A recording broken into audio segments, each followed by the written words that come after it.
وسلم وبارك على محمد وعلى آل محمد. اللهم انفعنا بما علمتنا وعلمنا ما ينفعنا وزدنا علما وبارك لنا في علمنا وارزقنا الإخلاص في القول والعمل كاملا ونسألك اللهم علما نافعا لا ينسى وتوفيقا دائما وصحة ويقينا. اللهم اشف مرضانا اللهم اشف مرضانا اللهم اشف مرضانا لينفذ لك إلى الصلاة ويعمل لك عملا صالحا. آمين يا رب العالمين. Alhamdulillah kaum muslimin rahimani wa rahimakumullah. Ini adalah majelis kita yang pertama setelah liburan Idul Fitri. Maka kita berharap kepada Allah, mudah-mudahan semua amal kita yang sudah lalu dan yang akan datang semuanya diterima oleh Allah Subhanahu wa taala.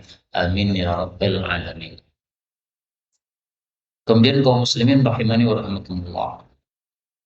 Kewajiban kita sebagai seorang muslim sebenarnya sangat ringkas, hanya dua. Kewajiban yang pertama adalah iman. Kewajiban yang kedua adalah amal saleh. Allah mengatakan wal 'asr innal insana lafi khusrin illal ladzina amanu wa 'amilus shalihat. Demi masa semua manusia rugi kecuali orang-orang yang beriman dan beramal saleh. Jadi kewajiban kita cuma dua, iman, amal saleh. Iman itu adalah mempercayai semua berita yang datang dari Allah dan dari Rasulullah. Itu namanya iman. Amal soleh itu maksudnya mentaati semua aturan yang datang dari Allah dan datang dari Rasulullah. Itu namanya amal soleh. Dan isinya Quran, 30 juz dari Al-Fatihah sampai An-Nas. Isinya cuma dua.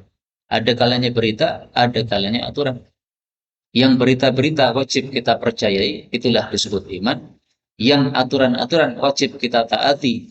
Kalau diperintah ya dilakukan, kalau dilarang ya ditinggalkan. Itu namanya amal soleh. Nah, itu ringkasan dari kewajiban kita selama hidup di dunia. Cuma dua, nggak ada yang lain. Maka pengajian seperti ini kita adakan dalam rangka supaya kita bisa melakukan kewajiban kita. Kenapa kita pelajari tafsir Quran? Supaya kita ngerti apa saja berita-berita dalam Quran. Kenapa kita pelajari tafsir Quran? Supaya kita ngerti apa saja aturan-aturan dalam Quran. Kalau sudah ngerti, maka berita-beritanya kita percayai, aturan-aturannya kita taati. Selesai. Ini adalah kewajiban kita. Nah, mari kita lanjutkan. Pada majelis kali ini, kita melanjutkan majelis tafsir Al-Quran satu garis satu halaman.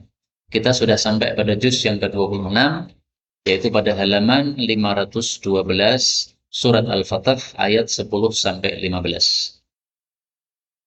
A'udzu billahi as-sami'il 'alim minasy syaithanir rajim min hamzihi wa nafthihi wa nafthihi.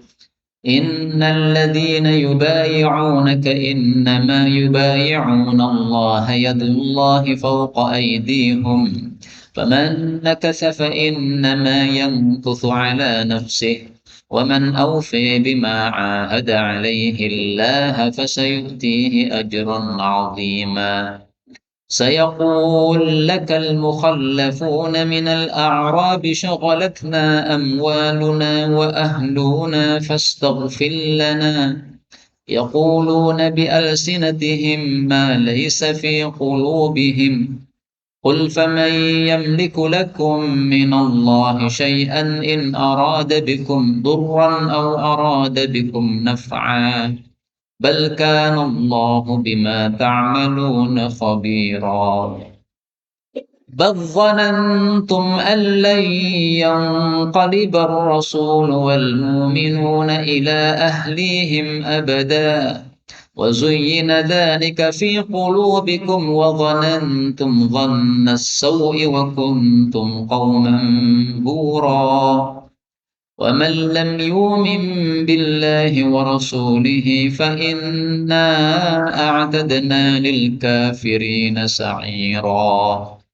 ولله ملك السماوات والأرض يغفر لمن يشاء ويعذب من يشاء وكان الله غفورا رحيما سيقول المخلفون إذا انطلقتم إلى مغانم لتاخذوها ذرونا نتبعكم يريدون أن يبدلوا كلم الله قل لن تتبعونا كذلكم قال الله من قبل فسيقولون بل تحسدوننا بل كانوا لا يفقهون إلا قليلا الحمد لله رب العالمين اللهم ارحمنا بالقرآن آمين.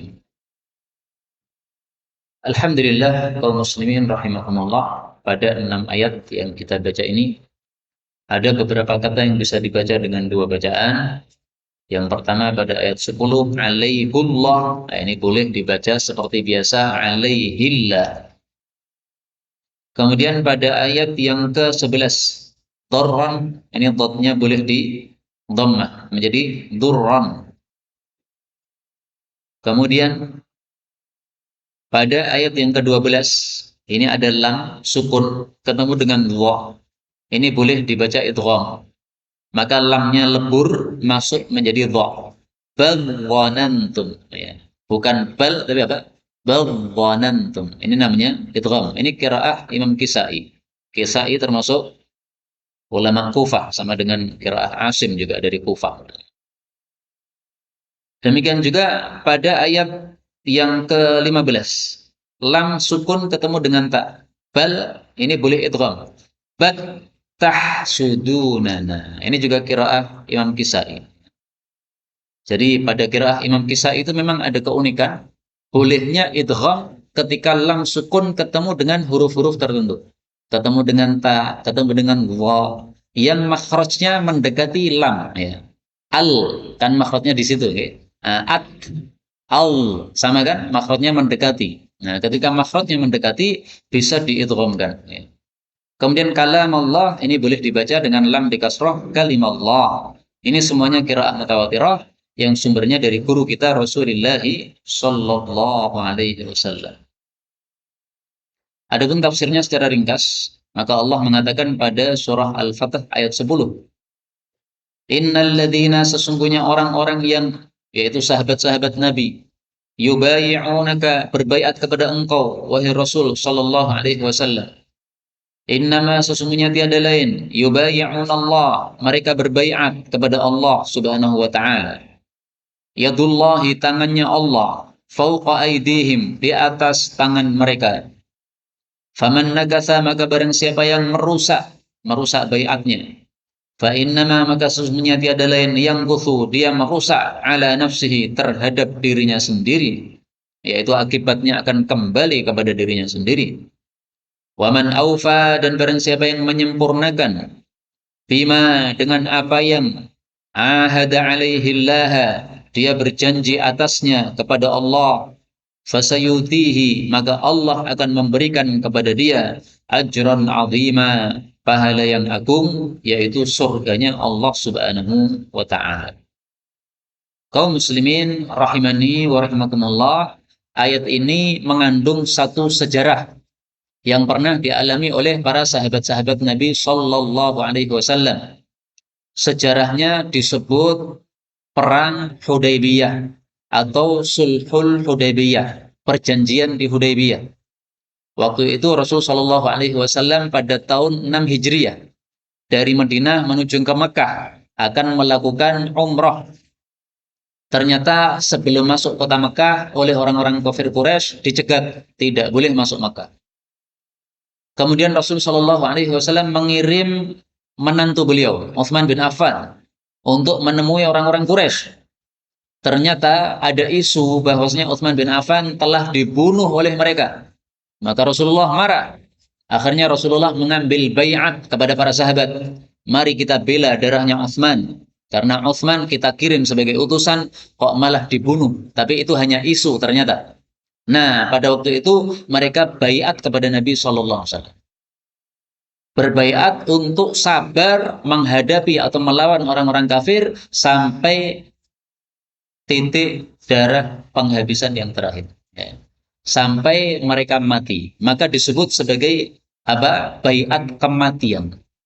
Sebenarnya isi baiatnya bukan baiat siap mati, bukan. Tapi baiat untuk sabar melawan orang-orang kafir. Tetapi disebut oleh sebagian ulama sebagai baiat kematian. Karena kalau seseorang sabar melawan orang-orang kafir, itu berarti merelakan nyawanya untuk mati.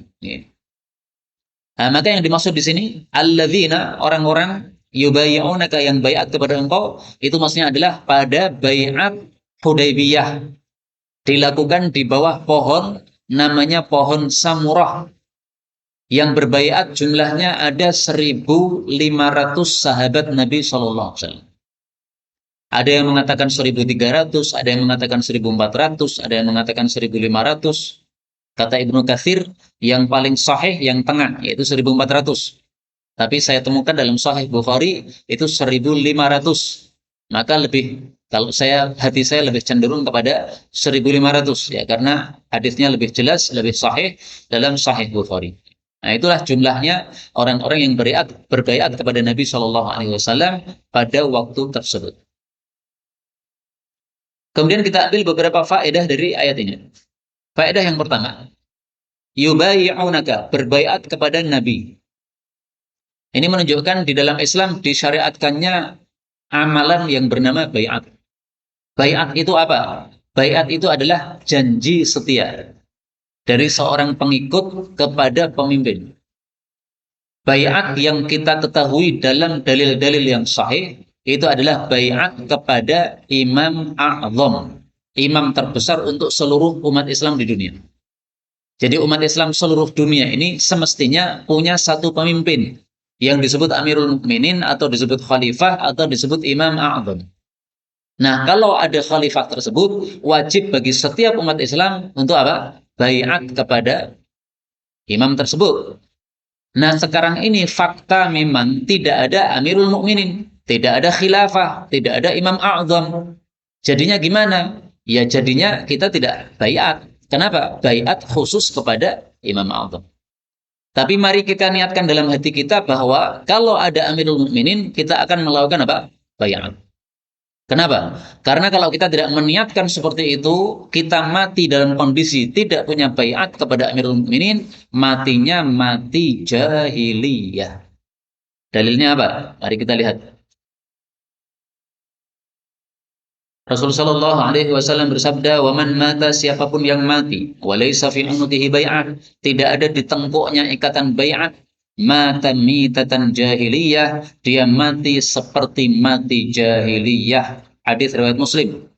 Para ulama pensyarah hadis mengatakan maksudnya mati seperti mati jahiliyah itu mata 'alad dhalal, itu matinya di atas kesesatan. Jadi bai'at hukumnya apa? Wajib. Tapi sayangnya baiat itu diperlakukan kepada Imam A'zam, bukan kepada orang lain.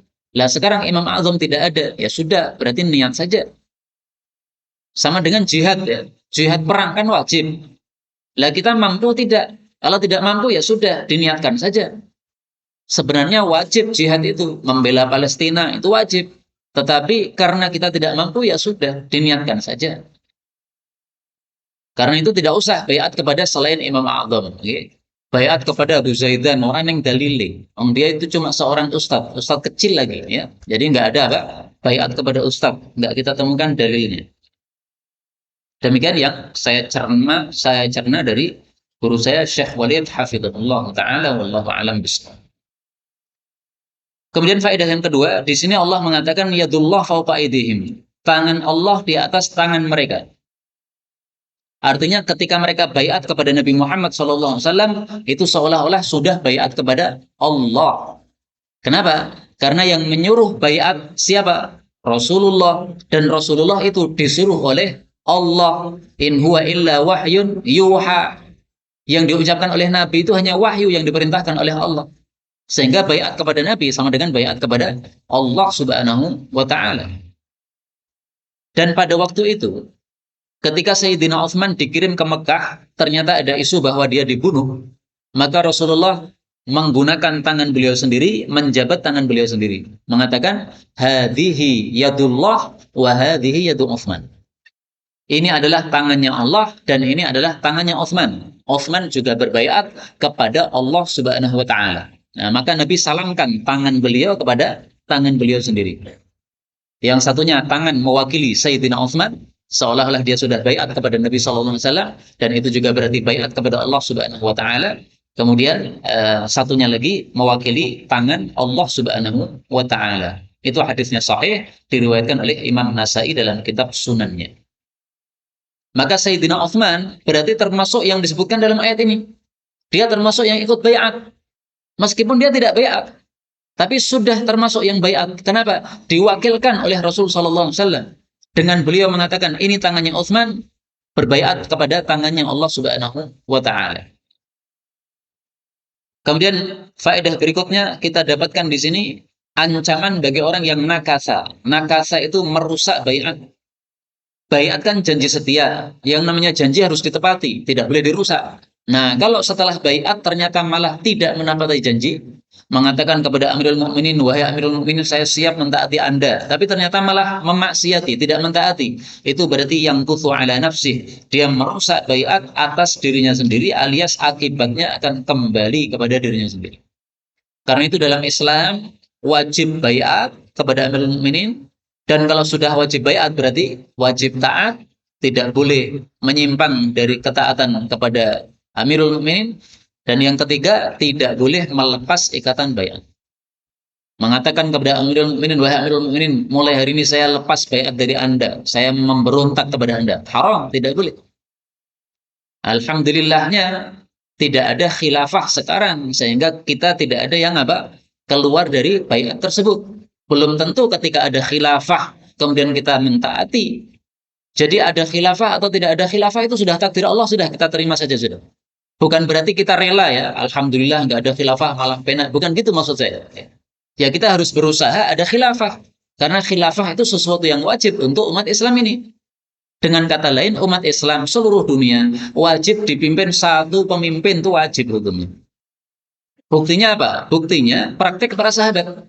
Nabi wafat, berarti pemimpinnya sudah mati kan? Nabi jasadnya belum dikuburkan, itu mereka sudah baiat kepada Abu Bakar As-Siddiq. Bayangkan, jasad Nabi masih di atas keranda, belum diturunkan, belum dikuburkan. Mereka sudah baiat kepada Abu Bakar As-Siddiq, menunjukkan pentingnya masalah khilafah ini. Jadi omong kosong itu orang yang memerangi khilafah. Mengatakan katanya, yang menyuarakan khilafah itu berarti Islam garis keras. Omong kosong semuanya, itu orang-orang nggak paham Quran. Kalau orang paham Quran, ngerti bahwasanya khilafah itu wajib, ngerti bahwasanya jihad itu wajib, ngerti bahwasanya sholat 5 waktu itu wajib, ngerti bahwasanya puasa Ramadan itu wajib, dan seterusnya, semuanya wajib. Nah, kemudian di sini Allah memberikan janji, siapapun yang menyempurnakan janjinya kepada Allah, yaitu tidak melepas baiatnya tadi, maka Allah akan berikan pahala yang besar. Jadi ada ancaman, juga ada janji. Bagi ancaman bagi yang melepas baiatnya atau merusak baiatnya, dan janji yang baik bagi orang yang memenuhi ketaatan atau baiatnya. Baik, kita lanjutkan ayat 11. Allah mengatakan, sayaqul laka, akan berkata kepada engkau al-mukhallafun, orang-orang yang tertinggal, maksudnya yang tidak ikut perang, minal a'rab, dari kalangan orang-orang Arab desa. Mereka mengatakan, syaghalatna, telah menyibukkan kami, amwaluna, harta-harta kami, wa ahluna, dan keluarga-keluarga kami. Maksudnya kami tidak ikut perang karena tersibukkan. Fastaghfir lana, maka mintakanlah ampun untuk kami kepada Allah Subhanahu wa taala. Apakah mereka ngomongnya ini seperti ini jujur? Allah katakan, yaquluna, mereka berkata, bi alsinatihim, dengan lidah-lidah mereka, ma laisa fi qulubihim, sesuatu yang tidak ada pada hati-hati mereka. Alias mereka bohong. Jadi mereka tidak ikut perang bukan betul-betul karena sibuk, bukan. Makanya Allah katakan, qul, katakanlah, faman, maka siapakah yang likulakum, yang akan menguasai terhadap kalian, maksudnya yang bisa menyelamatkan kalian, minallahi, dari Allah, dari siksa Allah, syai'an, sedikit pun, in arada, jika Allah menghendaki, bikum, terhadap kalian, durran, kemadaratan, au arada, atau Allah menghendaki, bikum terhadap kalian naf'an akan manfaat. Bal bahkan kanallahu adalah Allah itu bima ta'maluna dengan apa saja yang kalian amalkan khabira maha mengetahui. Jadi maksudnya orang-orang Arab desa yang tidak ikut perang itu setelah Nabi selesai dari perang, setelah pulang dari Hudaybiyah, maka mereka kemudian rombongan datang kepada Nabi SAW. Pura-pura minta maaf kepada Nabi. Ya Rasulullah, mohon maaf. Kemarin Anda perang, kami tidak ikut perang. Kami tersibukkan, tidak bisa ikut perang. Sawah masih digarap, keluarga ada yang sakit, dan sebagainya. Macam-macam udzur. Gitu. Tapi Allah mengetahui isi hati mereka. Maka Allah katakan, yaquluna bi alsinatihim ma laysa fi qulubihim. Mereka hanya ngomong di lidah, tapi di hati enggak seperti itu. Lah yang di hati apa?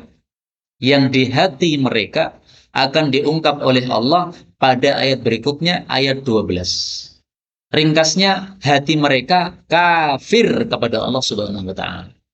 Jadi mereka pura-pura jadi sahabat Nabi, pura-pura jadi beriman, padahal nggak beriman sama sekali. Nah, itu sebagian ada orang-orang Arab desa yang munafik ada. Nih. Jadi ayat ini ringkasnya cerita tentang munafik-munafik dari kalangan Arab-Arab desa. Maka munafik ada dua macam. Ada munafik yang tinggal di Madinah, berarti orang-orang kota. Ada munafik yang tinggal di nomaden. Nah, mereka orang Arab desa, Arab. Nih. Itu semuanya munafik ada. Nah, maka Allah tegur mereka. Kalau Allah menghendaki keburukan kepada kalian, gara-gara kalian bohong seperti itu, siapa yang bisa menyelamatkan kalian? Artinya tidak ada. Nah, maka disuruh mereka itu untuk memperhatikan masalah ini. Jangan bohong, Allah mengetahui semua yang kalian lakukan. Kaum muslimin rahimani wa rahimakumullah, dari ayat ini kita ambil beberapa faedah.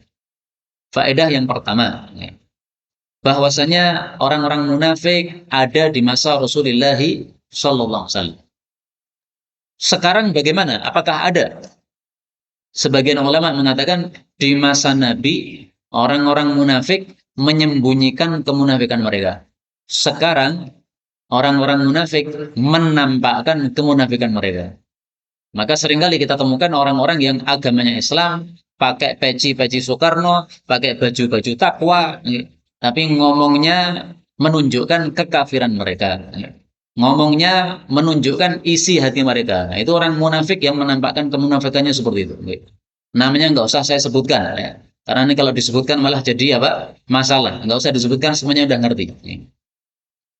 Faedah berikutnya, dari ayat ini kita ambil pelajaran bahwa salah satu sifat munafik itu suka bohong. Dia mengatakan, syaghalatna, kami disibukkan oleh keluarga, oleh harta, sehingga nggak bisa ikut perang. Padahal bohong. Karena itu kita sebagai orang muslim jangan bohong. Bohong itu dosa besar. Kalau kita memiliki sifat bohong, berarti kita terjangkiti penyakit kemunafikan. Sampai kita tinggalkan. Kalau belum kita tinggalkan, berarti sifat kemunafikan masih nempel pada tubuh kita. Ada 4 sifat kemunafikan yang disebutkan oleh Nabi Sallallahu Alaihi Wasallam. Salah satunya bohong itu, dan hadisnya sudah sering kita tampilkan. Baik, kemudian faedah berikutnya, ayat ini menunjukkan bahwa madarat dan manfaat hanya Allah yang bisa memberikan. Nah, kalau kita sudah paham seperti ini, tidak mungkin kita melakukan kesyirikan. Adanya orang-orang melakukan kesyirikan itu karena tidak paham bahwasanya yang bisa memberikan manfaat dan madarat hanya Allah. Orang sakit, berobat ke dokter, mana-mana, dicoba semua dokter, nggak berhasil. Akhirnya pergi ke dukun. Nah, itu orang tidak punya iman kayak begitu. Kamu sakit itu yang ngasih sakit Allah. Berarti yang bisa menyembuhkan siapa? Juga Allah. Kalau begitu jangan ke dukun. Dukun dilarang oleh Allah Subhanahu wa taala. Rasulullah SAW bersabda, man atakahinan, siapa datangi dukun, faqad kafar bima unzila ala Muhammad. Berarti sudah kafir terhadap wahyu yang diturunkan kepada Nabi Muhammad SAW. Nah, maka berarti haram datang ke dukun tersebut. Itu karena tidak paham mungkin. Karena itu tujuan kita ngaji Quran seperti ini, tafsir Quran seperti ini, supaya apa? Supaya kita paham apa yang harus kita ketahui dalam Islam ini. Sehingga kita ngerti sikap yang benar bagaimana, sikap yang salah bagaimana. Itu orang-orang yang datang ke dukun itu gara-gara nggak pernah ngaji itu. Orang-orang seperti panjenengan yang ngaji paham begini, nggak mungkin datang ke dukun, nggak mungkin. Kalau datang berarti dia belum paham apa yang dijelaskan. Dia belum paham apa yang dimaksudkan.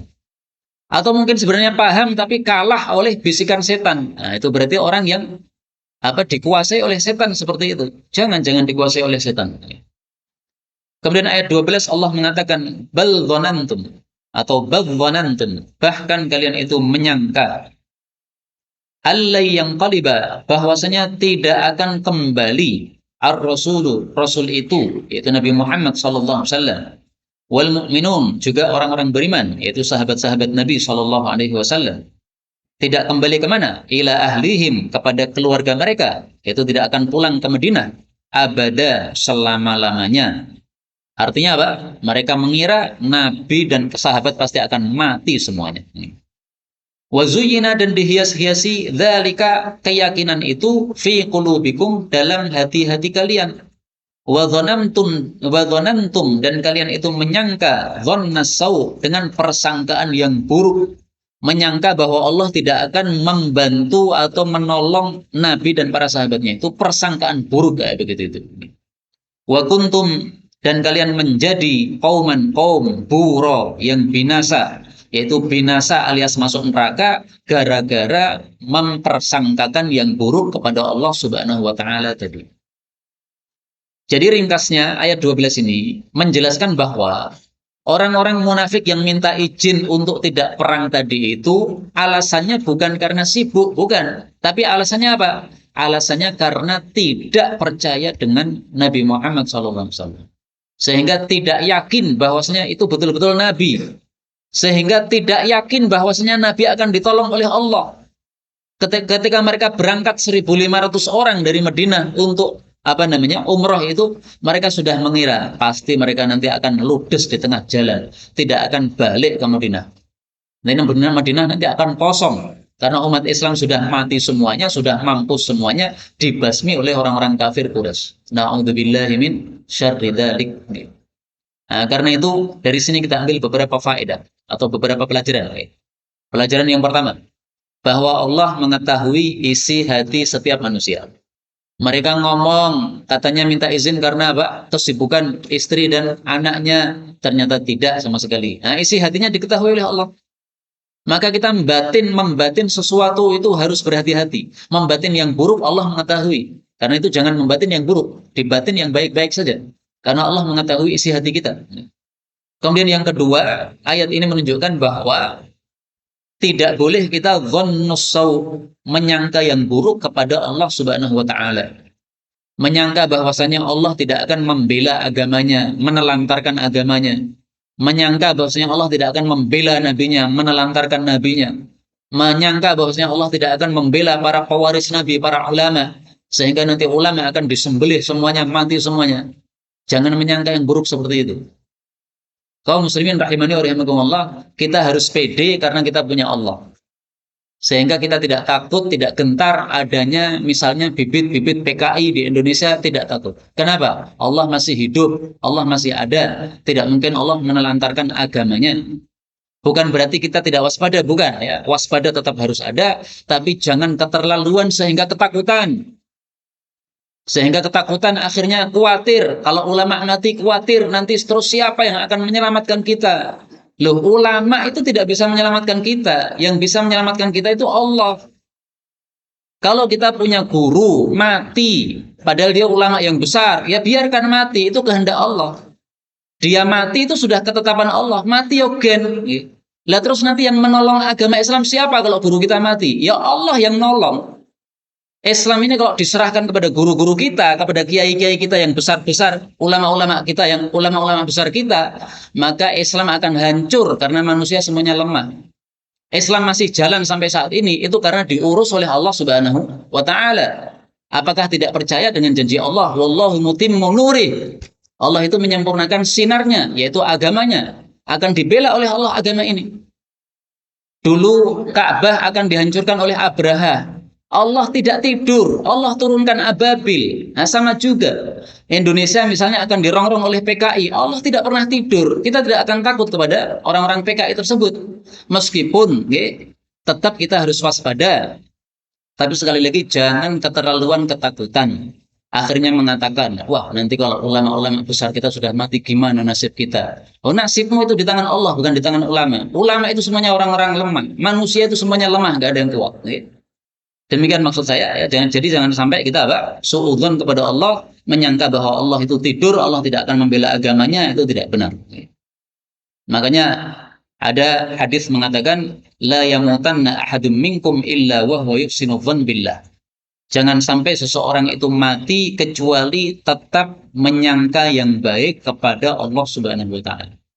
Jadi menyangka yang baik kepada Allah itu harus selalu bersama kita sampai mati kita.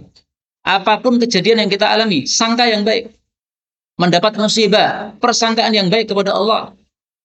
Misalnya istri mati, sudah biarkan mati, itu sudah kehendak Allah, sudah.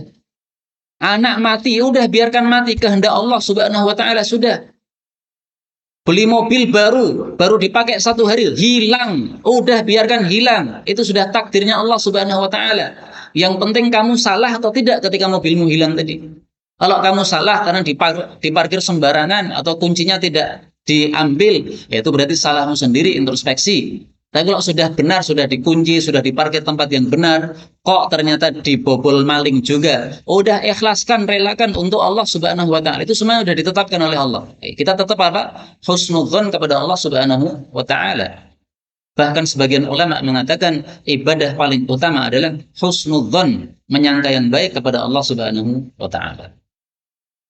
Kita lanjutkan ayat 13. Wa man lam yu'min billah, barang siapa yang tidak iman kepada Allah, wa rasulihi, tidak iman kepada Rasul Allah Muhammad sallallahu alaihi wasallam, fa inna, maka sesungguhnya kami kami sudah siapkan lil kafirina, bagi orang-orang kafir, sa'ira, neraka sa'ir.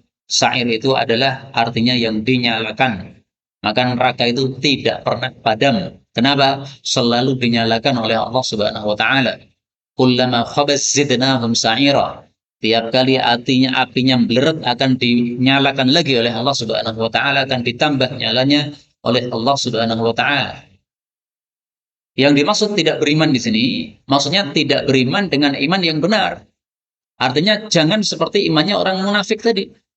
Orang munafik kan imannya cuma di mulut, mengatakan aman, kami beriman, tapi hatinya tidak. Nah, maka yang dimaksud di sini tidak beriman kepada Allah dan Rasulnya dengan iman yang benar. Iman yang dari mulut masuk ke dalam hati. Tidak hanya di mulut tok, kemudian berhenti di situ. Tidak. Itu namanya imannya orang-orang munafik. Itu bukan iman kepada Allah dan Rasulnya. Maka ayat ini mengancam orang-orang kafir dan juga mengancam orang-orang munafik. Karena orang munafik itu meskipun tampaknya iman di mulut, tapi hakikatnya tidak iman kepada Allah dan Rasulnya. Dan kata-kata ini, a'tadna, kami sudah menyiapkan, ini menunjukkan bahwa neraka sekarang ini sudah ada. Dan ini akidahnya Ahlus Sunnah wal Jamaah. Orang-orang Mu'tazilah mengatakan neraka belum ada. Surga belum ada. Nah, itu akidah mereka. Akidah kelompok sesat. Jangan diikuti akidah seperti itu. Neraka sudah ada, surga sudah ada. Dalilnya banyak sekali. Ayat ini maupun ayat-ayat yang lain. Dan juga hadis-hadis Nabi Sallallahu Alaihi Wasallam. Kemarin di bulan Ramadan sering kita bacakan. Ya. Di bulan Ramadan dibuka pintu-pintu surga, dikunci pintu-pintu neraka. Oh, berarti sudah ada jannah dan neraka. Nah, orang-orang yang sesat itu mengatakan surga dan neraka tidak ada. Itu kenapa? Karena mereka salah paham. Dikira kalau surga dan neraka itu sudah ada, berarti Allah menciptakan sesuatu yang sia-sia, yang mubadzir, yang nggak ada gunanya. Karena kita belum boleh masuk surga. Dan orang-orang kafir belum dimasukkan ke neraka. Allah tidak mungkin mubadzir. Itu akidah mereka, keyakinan mereka. Itu keyakinan yang salah seperti itu. Sekarang surga sudah ada, neraka sudah ada. Meskipun kita tidak boleh masuk surga, tapi surga ada fungsinya, tidak mubadzir. Fungsinya apa? Banyak. Salah satunya, dengan sebab adanya surga tersebut, maka orang-orang beriman muncul semangatnya untuk beramal pada bulan Ramadan, gara-gara pintu surga dibuka. Itu kan manfaat itu. Masing-masing kita kan merasakan, bulan Ramadan semangatnya untuk ibadah, Masya Allah. Nanti kalau sudah masuk Syawal sudah, ya ibadahnya mulai berkurang. Yang dulu setiap hari di bulan Ramadan baca Quran, setiap malam Setelah tarawih mesti ambil Quran, tadarusan. Nah, sekarang setelah sholat isya yang diambil bukan Quran, tapi malah HP-nya diambil. Nah, karena itu kalau ada yang kehilangan HP, alhamdulillah, wis kan rasa nggawa HP, malah nggawa Quran malah sudah manfaat sudah. Bagi panjenengan yang kehilangan HP, saya katakan alhamdulillah pun wis malah rasa tuku melih. Kenapa? Supaya panjenengan bawa Quran, tidak usah bawa HP. Kalau memang menyebabkan panjenengan jadi beramalnya berkurang. Baik. Kita lanjutkan ayat 14. Allah mengatakan walillahi, dan hanya milik Allah, mulkus samawati, kerajaan langit-langit, wal ardi, dan bumi. Yaghfir liman yasha, Allah mengampuni untuk siapapun yang Allah kehendaki, wa yu'adzim man yasha, dan Allah menyiksa siapapun yang Dia kehendaki. Wa kana Allahu, dan adalah Allah, ghafuran, maha pengampun, rahima, maha penyayang. Ini dalam ilmu qiraat, ra ketemu dengan lam. Ini boleh dibaca idgham, maka ra-nya hilang menjadi lam. Yaghfir liman yasha. Kemudian ba ketemu mim, ya, boleh juga idgham. Yu'adzim man yasha. Nah, ini bukan qiraah Asim, tapi termasuk qiraah yang mutawatirah yang diajarkan oleh Sayyidina Rasulullah sallallahu alaihi wasallam. Kaum muslimin rahimani wa rahimakumullah, ayat seperti ini sangat banyak. Allah lah yang menguasai langit-langit dan bumi. Artinya tidak pernah terjadi sesuatu di langit dan bumi ini kecuali atas kehendak Allah. Apapun yang terjadi itu sudah ditakdirkan oleh Allah Subhanahu wa taala. Allah sudah menetapkannya. Tidak akan terjadi sesuatu kecuali dengan izin Allah Subhanahu wa taala. Musibah yang muncul itu karena sudah ditetapkan oleh Allah. Kalau tidak ditetapkan, nggak ada musibah tersebut. Allah menyebutkan pada ayat yang lain,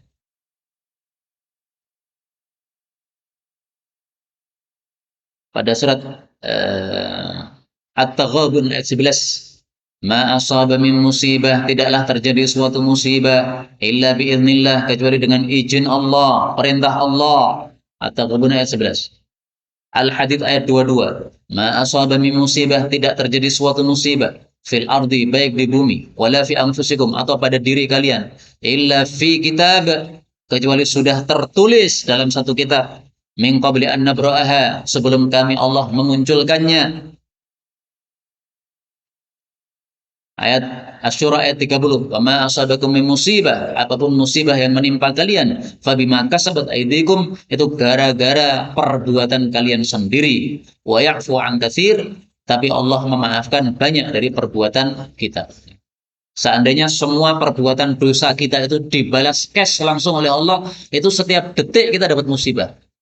Kenapa? Saking besarnya atau banyaknya maksiat kita. Tapi Allah tidak begitu. Allah banyak memaafkan kita. Sehingga musibah ya kadang-kadang terjadi, kadang-kadang tidak. Karena itulah di sini Allah mengatakan yaghfir liman yasha. Allah ampuni siapapun yang dikehendaki, dan Allah siksa siapapun yang dikehendaki.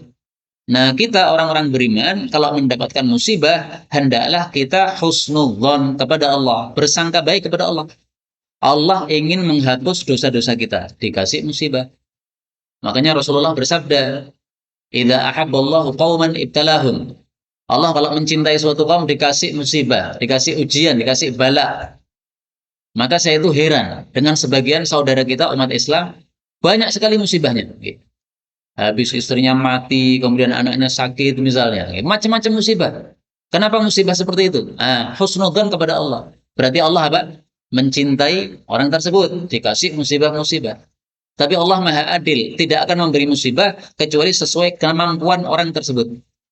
Allah mengetahui ini orangnya lemah, musibahnya dikasih kecil. Ini orangnya kuat, musibahnya dikasih besar. Makanya manusia paling besar musibahnya di atas muka bumi adalah para nabi. Karena mereka itu imannya kuat-kuat. Maka musibah sesuai dengan iman. Imannya kuat, musibahnya juga kuat. Ayat terakhir pada pertemuan kali ini, Allah mengatakan, sayaqulu, akan mengatakan al-mukhallafun, orang-orang yang tertinggal, yaitu yang tidak ikut perang. Idza, apabila intalaqtum, kalian berangkat, ila, kepada maghanim, ghanimah, yaitu ghanimah perang Khaybar. Litakhuduha, supaya kalian mengambil ghanimah tadi. Mereka mengatakan apa? Zaruna, biarkanlah kami, nattabi'kum, mengikuti kalian. Yaitu ikut apa? Ingin ikut mengambil ghanimah. Maka Allah jawab, yuriduna, mereka menghendaki, ayyubaddilu, untuk mengganti kalimallah, ketetapan Allah. Qul, katakanlah wahai Nabi, lan tattabi'una, kalian tidak akan mengikuti kami. Maksudnya apa? Tidak boleh mengikuti kami. Kadzalikum, seperti itulah qala Allah, Allah telah mengatakan min qablu, sebelumnya, yaitu sebelum kalian minta izin ini.